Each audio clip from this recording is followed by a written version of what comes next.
alors rubrique éducation Théodore Semedo mu mel ni li nga xamante mooy CFEE dañ ko bëgg a dindi ci système éducatif bu Sénégal. waaw CFEE gisoon nañ ne moo doon marqué am quand même fin d'année si comme lu may wax fin d'année laay wax si enseignement élémentaire c'est-à-dire sa curriculum sa cursus yëpp li nga jàng si enseignement élémentaire foofu lañ lay évaluer. ñu gis na ne tey na dañ ko bëgg a jëlee parce que dañ ko kuréel bu ñu ne COSYDEP moo ko agité ministre bi tamit Mamadou Talla jot kaa commencé tamit moom di ko wax ne war na mën a nekk lu mu war a mën nekk loolu nag tey nag andi na coow ci biir système éducatif acteurs yi ñu ngi ciy wax bu dee waajuru ndongo yi enseignants yi tamit ñu ngi ciy wax léegi nag moo tax ma ne ban incidence la war a am est-ce que war nañ ko supprimer waruñu ko supprimer moo tax ñu ubbi waxtaan bi pour laaj ki nga xam ne dalal fi kii di Pape Abdoulaye Diallo nekk secrétaire général adjoint wu UDEN galaa ñuy def loolu d'ailleurs war nañ mën a évaluer examen yi fi ñu jógee bu ñu ñëwee Pape Abdou gis nañ ne examen yi ñu génn bac bi ak BFM bi passé wul presque 40% presque 36% yi 34% ñu ñëw ci CFEE bi 57% moom xaw na tane noo gisee d'abord résultat examen yi. waaw nu ko sénégalais yëpp gisee rawatina ñun ñi nga xam ne ñoo ci yëngatu léegi dañuy am xol bu xaw a métti ci ni ñuy gisee résultats yi à la fin de chaque année soo xoolee nu nga ko waxee léegi bac bi ça tourne autour de 37% niveau national BFM bi 51% et CFEE bi 57%. naam wax nga léegi CFEE bi xaw na tane ñun jàpp nañ ne tanewul parce que CFEE mooy la première certification le cycle fondamental boobu balaa nga ci da nga ciy xuus CFEE ngay njëkk a génne diplôme mooy la certification balaa ngay dem ci BFEM loolu yëpp mooy le cycle fondamental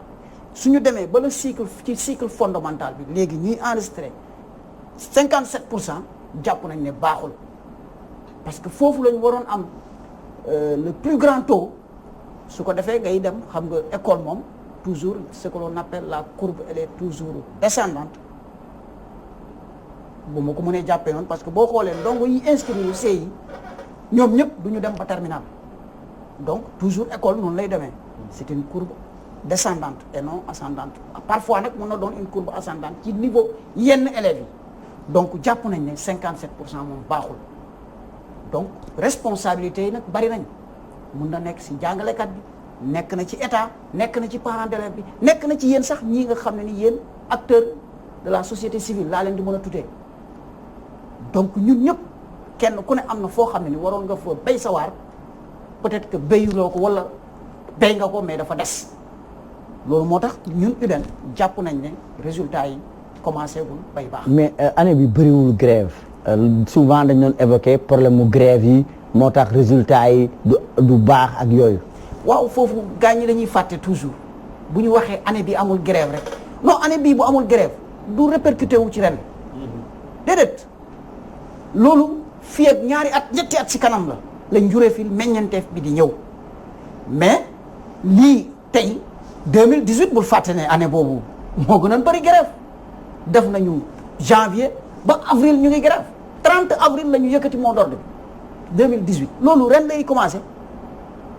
résultat yooyu yii nii ca njëlbeen ba la ay 2018 la affaire bi fa mu commencé la foofu la war a mën a commencé baax bu baaxeewul foofu rek day sooxe ca kanam. kon programme yi parewul moo def am incidence. effectivement parce que jàpp nañ ne élève bu doon def CM1 en 2018 élève bu doon def quatrième en 2018 élève bu doon def première en 2018 yeggalewul programme bi bu ñëwee CM2 mu ñëw troisième mu ñëw terminal foofu enseignant bi lu muy njëkk a def day jéem a assimiler d'une manière ramassée te loolu du mën a nekk ci 3 mois yu njëkk yi day jël ne day jéem a dabaat programme daaw ba parce que xam na ne da ngay làmb doo fekk dara parce que enseignant bul ko fàtte professionnel la bu école ubbee lu muy njëkk a def mooy diagnostiquer xool lan moo nekk ci boppu xale bi ak lan moo ci nekk lu ñu naan évaluation diagnostique su ko defee mu ne sama ndongo yi kat am naa liggéey am naa waar parce que la daaw lii dara nekku ci bopp foofu lay commencé. léegi donc day xaw a am retard. léegi boo doon def état des lieux système éducatif bi tey nu mu tëddee yow sa gis-gis nan la mel. sama gis-gis système éducatif bi tey dama koy wax tout le temps damay wax ni ñaar am na ci man lu ma jàpp ak ñun waa UDEN lu ñu tënk parce que ñun bul fàtte ne UDEN c'est la concertation d'abord que système bi waroon na mën a gën a dox ci ñaari fànn gis nga intrant dafa am solo infrastructure dafa am solo mais lu gën a am solo mooy maanaam le personnel ñi nga xam ne ñoo fa nekk mun nga am des classes multifonctionnelles ay labo ay lu ne nga dugal fa jàngalekat si ce dernier n'est pas bien motivé du la defal la nga bëgg li mun nga am ay mbaar abri provisoire nga am ay jàngalekat yoo xam ne ils sont bien motivés dañ lay defal loo xam ne ni ka nekk ci classe yooyu noonu may wax les classes modernes la defu ko d'une part foofu foofu angle d'attaque bu may def d'une part foofu la. kon dafa am problème de management des ressources humaines. mais c'est évidemment ñun ñëpp xam nañ ko tey jàngalekat amul benn bu ngay fekk ci salle de classe am mu ne la je suis motivé mu ne la man tey sama xel dal na pour ma def sama liggéey amul man maa ko wax parce que tey jàngalekat boo gis mu ngi souffrir ci carrière am noo koy ngay mën a souffrir sa carrière ba pare def sa liggéey du mu waree. mais am ngeen pour fan yi passé def ngeen pré-rentrée ci dialogue social concernant ngeen càmbar système éducatif bi tey état di lieu si wàllu négociation yi est-ce que les choses ont avancé est-ce que am na loo xam ne yéen am ngeen ko acquis ak yooyu. waaw damay rappeler foofu tamit gis nga au conseil bañ nañ ko ba tuddee ko au conseil du dialogue social. dialogue social il faut bien ngeen dégg terme boobu ñooñu duñu ay organe d'exécution duñu ay décideurs ñooñu xam nga lan lañ ay tampon lañ rek ñooñu duñu décider duñu def dara tampon lañu rek à chaque fois boo kiiwee ñu ñëw woote ñaari ay arbitre laa ko mën a tuddee duñu décider donc du foofu la ñuy régler système bi naam ñoom mën nañ ci bokk mais du foofu lañ koy régler état moo la gën a xam lan la war a mën a def ba système bi régler mais defu ko. non defu ko. lan lañu war a def par exemple. régler problème enseignant yi. mooy lan par exemple. lenteur yi ñuy wax coow jógu fi ñu defar ko yow enseignant bi nga xam ne nii commencé na par exemple ma jël benn promotion 2016 2015 la promotion de 2015 boo demee ci élémentaire bi tey am pagay ñi nga xam ne ni def nañ seen examen pare nañ bu yàgg mais ba tey mënuñ am certification boobu nga ñuy waxtaane nii amuñu certification pour mën a dugg dans la fonction publique 2015 ak léegi ñaata at la. mais Mariama Sarr nee na am na ay lu jéego yu def moom loolu la wax. nee na moom yaa nee na presque nee na 60% yi réglé nañ loolu la wax. waaw xam nga gis nga institution yi bu ñuy wax bu ñu waxee ba pare defal la tour ci ñi nga xam ne ñun man ci lay xëy guddi loolu mooy sama liggéey loolu rek lañ ma indee Dakar pour topp dossier wu enseignant yi topp carrière u enseignant yi donc lu may wax dama ko xam tey su doonoon 100% 40% lay mën a wax ñoom réalisation yi ñu def foofu la fa la mën toll am na 60% yoo xam ne war nañ ko teg fa dee defaraat mieux dañ tegaat yeneen 40% muy 80% loolu lañ doon wax tane na et dama lay rappeler benn affaire gis nga lu ñuy wax toujours Mariama Sarr wax na fii keneen wax na fi keneen un train qui arrive à l'heure foofu y a pas de problème amul problème xam nga lan mooy problème le train devrait arriver à l'heure et le train ne l'est pas c'est là où on se pose des questions wax lan moo xew et def na ay actes daf ko war a def ministère de la fonction publique loolu mooy liggéeyam production des actes c'est la gestion de la carrière de tous les fonctionnaires loolu mooy seen liggéey suñ ko defee jarul wax suñ ko deful nag foofu mooy wax ji te tey dafa guñ. Mbaye am nga benn laaj. waaw man Théo dafa am benn laaj bu ma jaaxal toujours ma bëgg koo laaj enseignant yi boo leen invité fii dama koy faral di fàtte man saa su nekk bu ma déggee ngeen ñaxtu rek xaw ma dama ko fàtte wala ma ko jàppul doo leen ñaxtu ci classe yi ngeen xam ne xale yi ñu fay nekk wala ay table banc yéen lu jëm ci seen bopp rek ngeen di kaas te am na dëkk yoo xamante ni tey jii da ngay gis sàqet la ñuy jël di fa jàngalee waa table ak ñoo xamante ni teew am na andi na fi benn image yoo xamante ni sax toog ci suuf sax jàng am na benn école bu nekkoon Niakorop fii sorewul Niakorop xam nga ni mu ngi ci Dakar école ba sàqet la est-ce que enseignants yi dinañ farlu di grève ndax loolu jumtukaay yi nga xam ne dañ ko war a mën a am pour jàngal sunu rakk yi wala sunu doom yi est-ce que bëri na loo leen ci kaas wala mu tax ngeen grève lu dul di jëm ci seen bopp yéen kase. jërëjëf ci laaj boobu. mais damay bëgg tout le temps yéen ay journalistes yi teewoo xam ne loolu. ngeen di ñëw di jël suñu plateforme yi. di ko étudier. xam nga balaa ñuy ñaxtu. dañuy defar lu ñu naan la plateforme revendicative. ay points. benn ñaar ñett ba fu mu yem. teg ko ne lii mooy suñu plateforme. jox ko ñi nga xam ne ñoom lañ ko war a jox. au bout de quelque temps ñu defar lu ñu naan préavis. boobu buñ ko déposé le premier. validité bi ba le 30 la. ñu soog a mun a nag loolu mooy dànkaafu bi. te suñu plateforme bi mujj. ñun man mii ngay wax ak nii Niakorop. fii la dëgg mais man mi ngay wax ak nii. man ci classe boobu noonu ñàkk sàkket ci boobu laa commencé. si laa jàngale. parce que man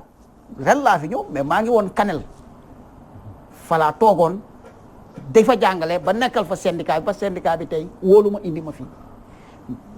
abri provisoire yooyu nga wax. bokk na ci suñuy revendication ba tey le ministère de l'éducation nationale foofu côté boobu. lancé na benn programme 0 abri provisoire. non daaw def nañu. dama est-ce que point bu loolu bokk na ci point yi nga xam ne waaw bokk na ci mais est-ce que point yooyu mus na leen a jaral ngeen taxaw ne bu ñu defarul classe yi dañu jàngale ci mais est-ce que du li ngeen di ñaxtu lu jëm ci koom-koom bi ci yéen bu ñu leen ko joxee rek ngeen jàngale ci waa déglul xam nga yow nga nekk état ma ne la état yow da nga ma recruter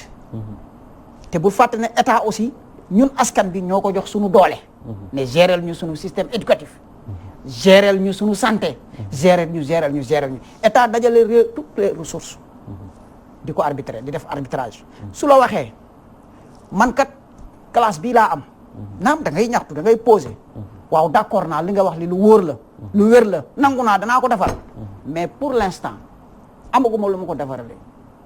jàngaleel ma ci lii mais da ngay continuer di ñaxtu mais da ngay dem jàngale doo toog nga ne jàngale wu ma ndaxte aw ma classe bu ñu tabax de déedéet boo ko defee nga tooñ. mais monsieur Diallo ñi ngeen di man damay rejoindre Mbaye ñi ngeen di xeexee ci seen ñëfi bopp ba am ci li nga xamante ni da ngeen ko bëgg noonu ngeen war a xeexee aussi ci condition parce que manque de niveau bi aussi bokk na ci classe yi nga xamante ni dafay fees ay 100 élèves ci benn classe doo mën a contrôler élèves yëpp quelque rek nga si mën a am aperçu seen niveau ñeneen ñi da nga leen di délaisser parce que amaana sax doo leen xam ndax bëri bi ñu bëri xeex bi ngeen di xeex ci seen ñëfu bopp li ñu leen war a jox seen ay indemnité yooyu noonu bu ngeen ko xeexee ci conditions yi xale yi di nekkee aussi loolu tamit benn instant dina baax. gis nga ma fàttali leen benn mbir. jàngalekat wala syndicaliste amul lu muy xeex rek pour moom la yéen da ngeen jàpp ne pour moom lay xeexal déedéet. mais pour un enseignant s'il est bien formé. moo ci ëpp de. s'il est bien formé mais bu demee ci classe ba day def liggéeyam correctement avec un esprit tranquille un enseignant s'il est bien motivé. mais bu demee ca salle de classe ba loolu day répercuté wu ci ay élèves am parce que day jàngale parce que xel bu dal lay nekkee ci classe mais imagine un enseignant bu nekk di jàngale jabaram mu ngi fële kër ga feebar munul am lu mu ko jëndalee ordonnance wala joxu ko dépense mu toog ci salle de classe jàkkaarloog ay ndongoom waaw soxna si yéen tamit foofu est-ce que danay def liggéeyam donc bu ñuy xeex pour la revalorisation de la fonction enseignante c'est pour vraiment mieux faire c'est pour vraiment defaraat système bi la parce que système bi non dama leen wax ni gis nga système bi mën nañu régler lépp di wax di coow mais bés bu ñu régler problème enseignants yi ba enseignants yi am esprit tranquille seen salle de classe billahi mais dañu nekk un enseignant bien formé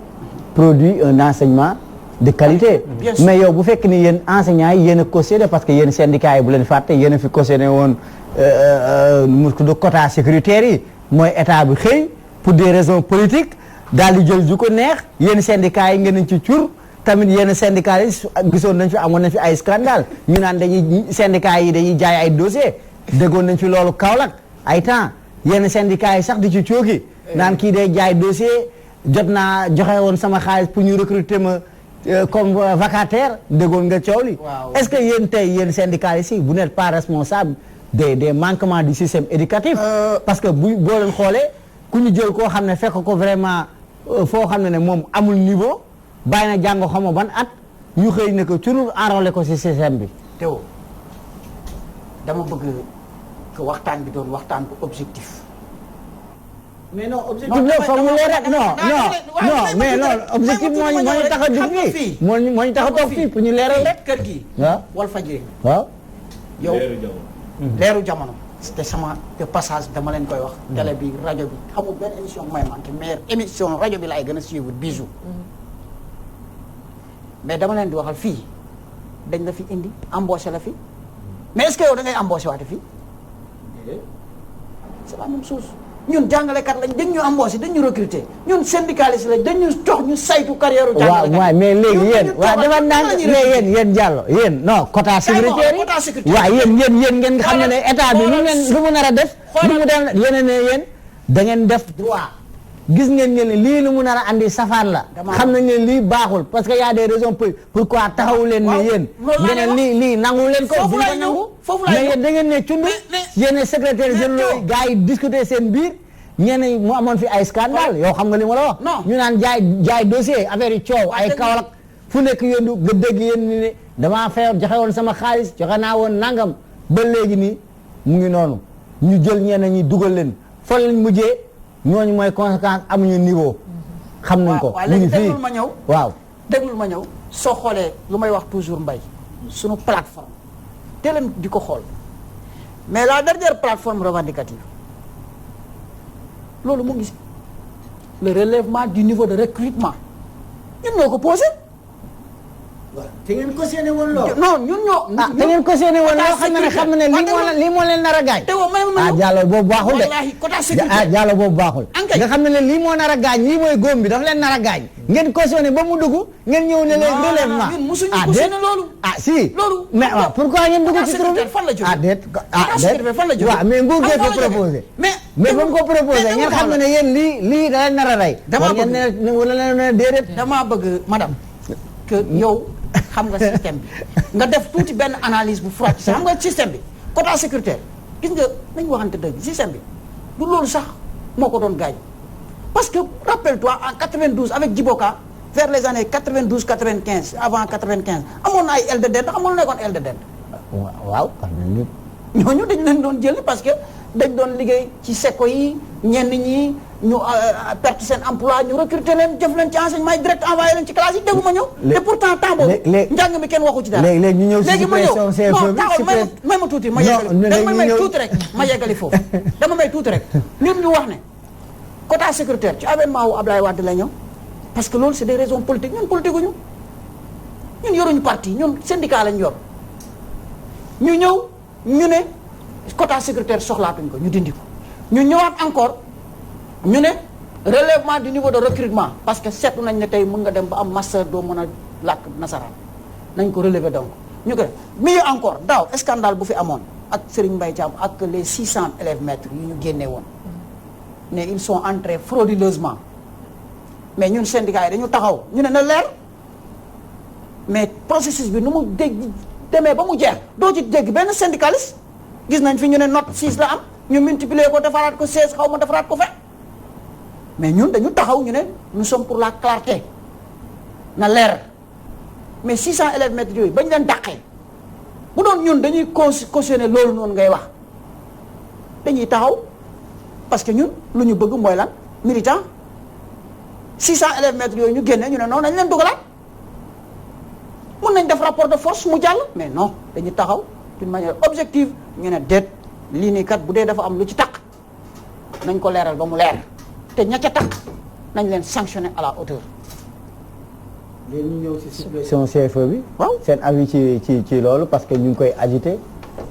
waaw loolu nag ñun UDEN nee naa la chaque fois bu ñu amee lu xew rek ñun dañuy def assise lël ci sunu biir xam naka la ñuy mën a taxawee fii may wax ak yow lël boobu ñu ngi koy envisager mais defaguñ ko mais ak en rapport avec le secrétaire général Abdourahmane Gueye moom mi nga xam ne mu ngi leen di nuyu de passage moom ma fi yebal parce que moom la ñu jiital ma toftalu ci moom donc lu am moom mooy dem wala mu ne diw demal waxtaan nañ ci sama position ak position am te heureusement suñu position xaw na méngoo ñun lépp luy defar système bi bu nenee rek ñu wax ko ne lii nii kat day defar système bi nous sommes preneurs mais lii xam nga luñ ci wax nañ defagum ndànk et bul fàtte ne lii nii proposition SUDES d'alors la woon mooy suppression bi ñuy wax dañ naam waxaat nañ ko tey mais du lu bees c'est pas une nouveauté SUDES d'alors temps boobu amul UDEN amul dara SUDES la woon proposé woon na ko ci états généraux yi les états généraux en 83 84 SUDES proposé woon na ko mais xam nga lu ñu waxoon d'abord nañ def les préalables ñoom dañu joxe woon mécanisme benn cheminement bu leer mais yooyu yëpp defa goo ko wax a goo ko amul benn doxalin boo xam ne ni da nga ko tëral nga koy un jour rek ne dama bëgg a supprimer CFA te dañuy minimiser CFA gis nga CFA ñun tey lu ñu doon wax laata ñuy jël décision yooyu dañu waroon a xoolaat naka lañ koy doxalee renforcer ko parce que bul fàtte ne loolu wax naa la ko sànq c'est la première certification te ndongo dafa am loo xam ne daf ko war a motiver gis nga boo demee ca daara ja ndongo buy jàng wala ah man de war naa yegg Yaasin. mais est-ce que kon idée pertinente la ci jamono joo xam ne jàng bi niveau bi dafa baissé et que aussi am na ay rëq-rëq léegi est-ce que loolu raison d'être la pour ñu ngi càmmar ne leen di jàng bi dafa am ay sooxe yu bëri ñu bëgg supprimer examen bi. waaw loolu laa lay wax nii jamono jii dafa am yu bëri yu ñu war a def pour dem ci loolu mais dafa guñ ko dafa am ay préalables yoo xam ne ñu war a teg définir des préalables teg ko ne lii kat SUDES demoon na ba wax ne CFA bi ak composition yi sax nañ ko éliminer buñ ko éliminer ñu wax ne léegi dañuy def suivre l'élève de par des performances évaluation critériée mu am fiche de suivi ñuy xool ay performance am di ko def lu ñu naan l'orientation guidance. comme de on va trop vite en besogne su ma jàppee say kàddu. déedéet fa fu mu commencé laa la wax dañuy c'est toute une chaîne xam nga ndongo tey système bi tam yegg na foo xam ne tey dañu war a xool kenn ku ne ak foo mënee loolu tamit buñ ko fàtte parce que dañu ne PSE dañu ne émergence dañu wax donc man mën naa am fii laa mëne kële fële la mëne te tey yaa toute une diversité de filières. waaw nee nañ fast track tey ci parce que waxtu bi xoj nañu. ak ñu ngi ci vacances yi ñu ngi waajal année scolaire bi disons dans quelques semaines tey lan lañ war a def vraiment pour que année scolaire bi 2019 2020 ñu am année scolaire apaisée. respecter accords yi ca njëlbeen bu ñu respecter accords yi régler problème enseignants yi coow li dara jaru ci. mais accords yi aussi est-ce que mën nañ ko respecter sans pour autant def politique parce que éducation bi aussi il faut ñu xam ne que ni Théo dañ ko politiser parce que boo gisee tey ay enseignants yoo xamante ni ñii dañoo nekk parti au pouvoir ñii di nekk opposition ñuy xeexante seen biir tamit pour ñu respecter accords yi tamit loolu du yomb. xam nga yàlla dimbale nañu laaj ma nañu yàlla dimbale. gis nga loolu ngay wax loolu engagé wut ñun suñu nekkee syndicaliste engagé wut ñu enseignant bi nekk ci parti bale non ñun contrôlé wuñ loolu te loolu amul benn syndicaliste bu ñemee toog ñëw si suñu table nga toog muy G6 muy G7 muy ñun kese nga toog autour de la table ngay wax sama parti boo ko defee ñu dàq la ci biti mais suñu ñëwee gis nga fu mu nekk nii il s'agit de revoir l'organigramme du système éducatif tey fu ñu toll loolu moo war a am ak l'école nouvelle bu ñuy prôné il faut revoir l'organigramme du système éducatif soo gisee toujours may wax defar soxla enseignants yi nga naan mais gis nga système éducatif système éducatif bu réew bëggee développé wu rek ci système ba lay jaar. urgence sociale yi lan la pour rentrer nga xam ne au moins nañ yaakaar ne am xel bu dal. xale waajur yi ndongo du ñu affolé. joxe kàddu dëgg xam nga autorité sunu syndicaliste boobu bu mag boobu moo doon wax quand les problèmes persistent et que l'autorité n'est nulle part la rue est le seul critère de vérité il faut secouer l'arbre autrement dit Castro moo doon wax loolu te wax na dëgg problème yi bu ñu persister autorité ñëwul wax ñu dëgg ah foofu mbedd mi rek mooy coow li mooy faj affaire bi dañuy dem yëngal guy gi. urgence yi lan la nag. urgence yi mooy lu ma la wax rek le problème enseignant yi mooy accords yi respecté xam nga lenteur administrative xam nga dafa am solo mbay man ñu recruter ma mbay ma def 5 ans 6 ans may am le même salaire bu ñu naan maître contractuel mais yow tamit xool leen ko te déglu ma encore maa ngi ñëw mbay gis nga ñu ne jàngalekat la ñuy wax demal mission CFEE demal mission BFM demal mission examen yëpp li nga naan demal ba ñëw ñu soog la fay benn bac lañ lay jox avance te loolu bu njëkk xam nga lu ñu doon joxee c'est des miettes ñun ñoo ko kaas ba gars yi yokkaat ko enveloppe bi avance bi te léegi tey CFEE boo demee CFEE lu ñu lay fay li billaahi wallaahi taala man def naa ñetti at ñoo xam ne damay corriger su ma paree dama naan di soxlawu ma jël leen parce que ay miettes la ay 11000 lañ lay jox c'est ça d'accord da ngay corriger pendant 3 jours 11000 lañ lay jox waxtu bi xoj nañu donc waxtaan bi il faut ñu defar loolu waxtaan bi amoon na lenteur solo administrative yi dama koy wax autorité yi actes yi arrêté d'admission yi may wax enseignants yi nga xam dañoo def seen examen toog di xaar tey arrêté ñu ngi na ñaan mu ngi signature bu dul jeex fii rek Sénégal laa gis ñu ne la dossier dugg na bureau signature def fa 5 mois 6 mois ñu ngi lay remercier bu baax monsieur Diallo waxtaan bi amoon na solo trop Théo yow aussi ñu ngi lay remercier. waaw ñuy wax téléspectateurs yi lépp lu ñu fi wax peut-être c'est pour améliorer le débat aussi la réflexion autour des mots qui secouent le système éducatif donc partage su fekkee nag am na lu ñagas ku jàpp dafa ñagas du dara waxtaan la partage la pour que vraiment ñu améliorer condition du système éducatif bi te ñuy wax téléspectateurs ñu ngi leen jox rendez-vous talaata bii di ñëw ci beneen rubrique éducative. d'accord merci beaucoup Théodore Semedo monsieur Diallo yow aussi ñu bàyyi la nga tàggatoo. waaw di leen gërëm di leen sant ci invitation bi parce que opportunité la école baa ngi waaj a ibbi ñun tamit ñu wax li nga xam ne ni moom la ñu bëgg pour ñu def ko parce que ñun système bi moo ñu ñor sa outil de travail doo ko yàq te système bi ñun ci la ñuy teddee